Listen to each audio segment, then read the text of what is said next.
Welcome back to my YouTube channel. Champions league, जैसा मैंने कल कहा था कि कभी भी डिसअपॉइंट नहीं करता और ऐसे मैचेस प्रोड्यूस करता है कि जहां पर लोगों का इंटरेस्ट जो है वो बना रहता है और आपके आने वाली गेम्स में जो है वो आप बिल्कुल प्रिडिक्ट नहीं कर पाते कि कौन सी टीम जो है वो ग्रुप लेवल से अगली स्टेज तक जाएंगी। कुछ इसी तरह से ग्रुप एफ की सिचुएशन भी चल रही है, जहां पर पिछले गेम गेम टू जो था वहां पर हमने जब देखा कि पीएसजी अपना गेम न्यूकासल से काफी बुरी तरह से हारी थी और ऐसा लग रहा था कि कहीं ऐसा ना हो कि पीएसजी जो है वो इस हार का प्रेशर सर पे लेने के बाद बाहर हो जाए या थर्ड पोजीशन पे आके यूरोपा में चले जाए। लेकिन उन्होंने एक बड़ा अच्छा कमबैक किया एसी मिलान के अगेंस्ट, और दूसरी तरफ जो न्यूकासल जो कि बिल्कुल चांद के ऊपर जा पहुंची थी पीएसजी को हराने के बाद, वो होम पर डॉर्टमंड के अगेंस्ट हार गई। तो बहुत ही ज्यादा इंटरेस्टिंग सिचुएशन वहां पे बन चुकी है। न्यूकासल अभी भी एक अच्छी पोजीशन पे है, सेकंड पोजीशन पे है वो अभी भी ग्रुप में अपने 4 पॉइंट्स के साथ। लेकिन पीएसजी जिनको हम कह रहे थे कि हो सकता है कि वो इस ग्रुप से बाहर हो जाए या क्वालिफाई ना कर सके, उन्होंने फिलहाल गेम वीक 3 के बाद से इस ग्रुप को टॉप कर लिया है।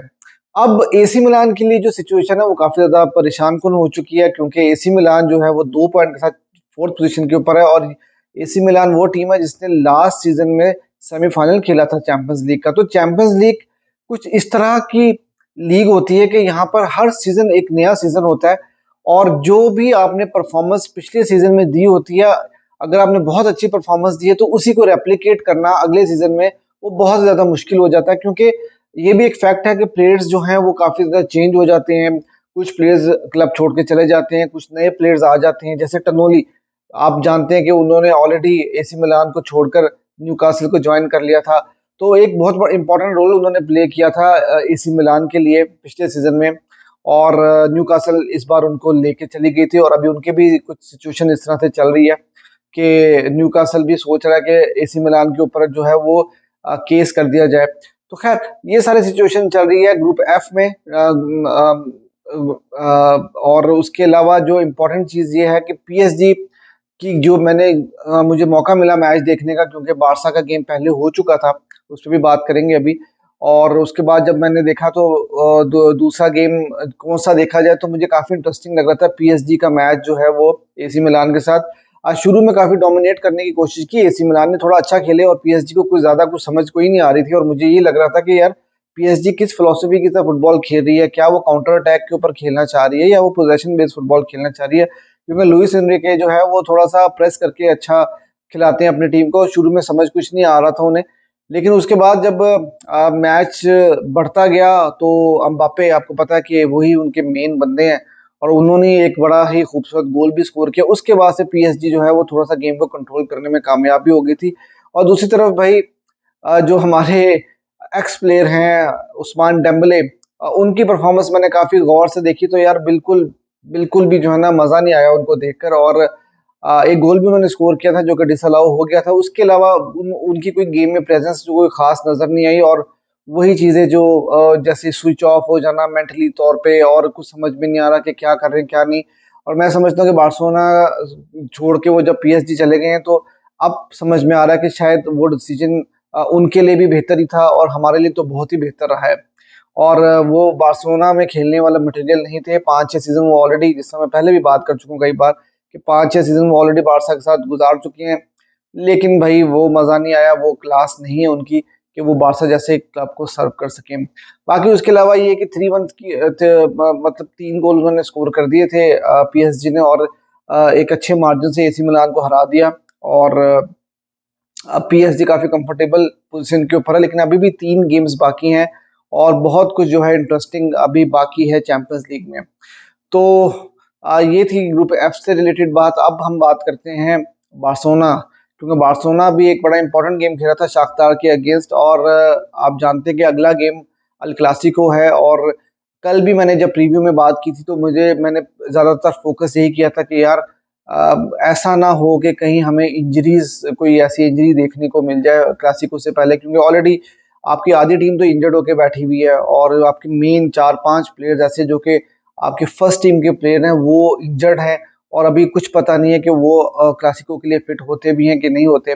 और जावी ने भी ये बात कही है प्रेस कॉन्फ्रेंस में मैच के बाद कि हम फोर्स नहीं करेंगे प्लेयर्स को, अगर कोई प्लेयर प्रॉपर फिट होगा और ग्रीन सिग्नल डॉक्टर्स की तरफ से मिलेगा तभी हम उनको खिलाएंगे, वरना हम नहीं खिलाएंगे। और फिर मैंने कल जो बात कही थी वही बात आज एग्जैक्टली वैसा ही हुआ कि फिलिक्स के बारे में मैंने बात की थी, वो बहुत कंटिन्यूअसली खेल रहे थे और मुझे यही डाउट था कि हमारे मेन प्लेयर हैं कि वो इंजर्ड ना हो जाए, और वही हुआ कि वो इंजर्ड होके चले गए। लेकिन अच्छी बात यह है कि प्रेस कॉन्फ्रेंस में जावी ने भी इस बात को कंफर्म किया, और अभी जो मैं रिपोर्ट्स देख रहा हूँ वहां पर भी उन्होंने यही बात कही जा रही है कि फिलिक्स जो है वो ज्यादा कोई स्वेयर इंजरी नहीं है और एक दो दिन के अंदर वो ठीक हो जाएंगे। एक नॉक है, ब्रूज है हल्का सा, जो कि वो जल्दी ठीक हो जाएंगे, और हम चाहते भी हैं कि वो जल्दी ठीक हो जाएं, क्योंकि फिलिक्स जो है वो बार्सिलोना की मेन मैन है इस टाइम पे। जिस तरह से वो अटैक चला रहे हैं और वो उनकी कंट्रीब्यूशन, जितनी मेहनत वो कर रहे हैं, और मैं उम्मीद करता हूं कि मैड्रिड के अगेंस्ट वो बहुत अच्छा परफॉर्म करेंगे। और बाकी इसके बाद हम अगर टीम लाइनअप की बात करें तो कुछ चेंजेस हमें देखने को मिली। ऑब्वियसली बल्दे जो है उनको रेस्ट दिया गया, काफी अरसे से वो रेगुलर खेल रहे थे, और उनकी जगह पे अलोंसो को खिलाया गया। उसके अलावा इंगेनो मार्टिनेज ने स्टार्ट किया, अरोहो ने स्टार्ट किया, और कैंसिलो ने एज यूजुअल स्टार्ट किया। और फिर सेंटर में फरमीन लूपस थे और रोमियो थे और गुंडोगन थे, और फिर लामीन यामाल, फेलिक्स का ऑलरेडी मैं आपको बता चुका हूँ, और उसके बाद फेरान टोरेस। अब फेरान टोरेस की अगर हम बात करें तो फेरान टोरेस यार, जो अच्छी बात लगी ना मुझे उसमें कि वो उनकी जो बॉडी लैंग्वेज थी ना, वो कुछ इस तरह से नजर आ रही थी कि वो अपने आप को एक बड़ा मेन आदमी समझ रहे थे। जैसे कि यार मैं अगर नहीं करूंगा तो शायद हम मैच नहीं जीत पाएंगे। ये बॉडी लैंग्वेज उनकी बड़ी अच्छी मुझे लगी आज के मैच में। देखिए, मैं काफी उनको क्रिटिसाइज भी करता रहा हूँ, और उनका जो प्रॉब्लम रहा है वो थोड़ा सा ये रहा है कि वो जब उनको मौका, पूरा पूरा मौका दिया जाता है, तो वो उस तरह से परफॉर्म नहीं कर पा रहे थे। ये सीजन का फिर भी पिछले सीजन से बहुत ज्यादा बेहतर है, कभी कभी बहुत स्विच ऑफ से हो जाते हैं वो, लेकिन आज की गेम में वो उनका काफी ज्यादा जो है वो मुझे एक लीड करते हुए नजर आए, जो which is a very good sign. अब जो दूसरी चीज, इंपॉर्टेंट चीज है, वो है ला मासिया।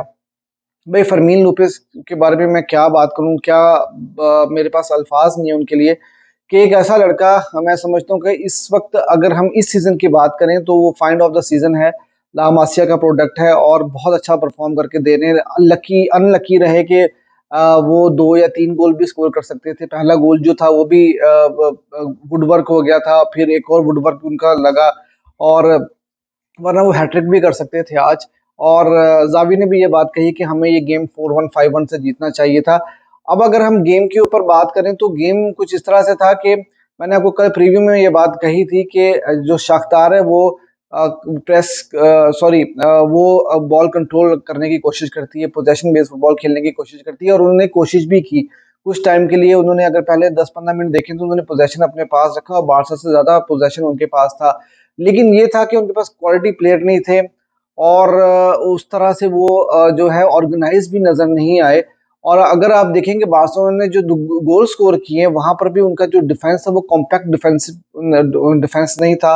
वो खुल के डिफेंस कर रहे थे, बहुत ज्यादा स्पेसेस दे रहे थे, जहां पर गुंडोगन के बड़ा अच्छा पास है जो पहला गोल हुआ वहां पर। उसके अलावा जो दूसरा गोल भी हुआ वो भी इसी तरह से जो है वो काफी खुल के, आप देखें अगर सेंटर बैक उनके जिस तरह से खेले थे तो बहुत गैप था वहां पर। और ला लीगा में जब हम बार्सिलोना खेलती है तो वहां पे इवन कि हम लोअर रैंक की टीम्स के अगेंस्ट भी खेलते हैं तो वो इतने ज्यादा कॉम्पैक्ट डिफेंडिंग करते हैं कि वो आपको स्पेसेस बिल्कुल नहीं देते। तो यहाँ पर एक जो है वो एक थोड़ी सी आसानी बार्सिलोना को नजर आई, और मैं समझता हूँ कि बार्सा को चाहिए था कि यहाँ पर 3-4 गोल जरूर स्कोर करते। इसके अलावा कोई ज्यादा तंग नहीं किया। आखिर में जो है वो थोड़ा सा हमें प्रॉब्लम ये हो गया था कि देखें, डिफेंसिव एरर मैं कहूंगा इस चीज को, जिस तरह से उन्होंने गोल स्कोर किया, हमें ये गोल कंसीड नहीं करना चाहिए था। फिर से वही बात है, मैं बार बार वही चीज रिपीट करता हूँ कि हम बहुत ज्यादा हाई डिफेंस पे खेल रहे थे, और एक पास आता है, वो भी बिल्कुल लेफ्ट फ्लैंक से एक पास आता है, थ्रू पास आता है, और वहां पर आपका कोई भी डिफेंडर नहीं होता। रोमियो जो है वो मतलब उनके पास ऑब्वियसली इतनी पेस नहीं है, वो उनको पकड़ नहीं पाते, और वो बिल्कुल आउट ऑफ पोजीशन, आप कह सकते हैं कि वो आउट ऑफ पोजीशन ही थे। और इस तरह का गोल और इस तरह से कैजुअल अप्रोच के साथ आप अगर मैड्रिड को मौका देंगे तो मैड्रिड आपको नहीं छोड़ेगी। तो ये चीज जो है हमें देखनी पड़ेगी, डिफेंसिवली हमें जो है वो बहुत ज्यादा जो है वो एक्यूरेसी के साथ और बहुत ज़्यादा कॉम्पैक्ट डिफेंडिंग करनी पड़ेगी, क्योंकि जो हमने गोल कंसीड किया ना, वो गोल खाने वाला नहीं था उस स्टेज पे जहाँ पर हम लोग डोमिनेट कर रहे थे। कहीं पर भी आपको शाख्तार नज़र नहीं आ रही थी और उसके बाद सडनली थोड़ी-सी गेम चेंज हुई और हमें कुछ ऐसे मोमेंट्स देखने को मिले कि जहाँ पर ऐसा लग रहा था कि शाख्तार हो सकता है कमबैक ही कर दे। क्योंकि 2 गोल की लीड फुटबॉल में कोई इतनी बड़ी लीड नहीं होती। 1 गोल अगर आप जैसे वर्ल्ड कप के को मैं एग्जांपल देता हूँ कि 88th मिनट तक अर्जेंटीना वर्ल्ड कप जीती हुई थी। उसके बाद 1 गोल होता है, सडनली गेम सारी की सारी चेंज हो जाती है। एटलीस्ट 3 गोल की लीड हो ना, तो तब थोड़ा-सा कैजुअल अप्रोच भी कहीं न कहीं, वैसे तो प्रोफेशनल फुटबॉल में नहीं होनी चाहिए, लेकिन यहाँ पर जिस तरह से हम लोगों ने बड़ा कैजुअली गोल कंसीड कर लिया, इस चीज़ पे हमें काम करना पड़ेगा। अदरवाइज़ बाकी की डिसेंट गेम थी, हम अपने सुपरस्टार्स या अपने स्टार्स प्लेयर्स के बगैर खेल रहे थे, तो बाकी उसके अलावा हम लोग डिसेंट थे, काफ़ी डिसेंट थे, लेकिन जो मुझे अगली गेम में जाते हुए जो थोड़ा-सा डर लग रहा है, वो यही डर लग रहा है कि हम लोग डिफेंसिवली जो है वो इस तरह के एरर ना करें और इतने जो है ना वो सुकून से गोल ना खाएँ। अगली टीम देखें, फुटबॉल है, आपकी टीम कभी जीतती है, कभी हारती है, लेकिन आपको भी मेहनत करते हुए नज़र आना चाहिए और अगली टीम अगर आपको हराती है, तो वहाँ पर नज़र आना चाहिए कि यार उन्होंने आपसे बेहतर फुटबॉल खेली और ज़्यादा बेहतर अप्रोच के साथ वो ग्राउंड में उतरे थे। हार-जीत is a part of game, उससे कोई ऐसा मसला नहीं है, आप हमेशा नहीं जीत सकते।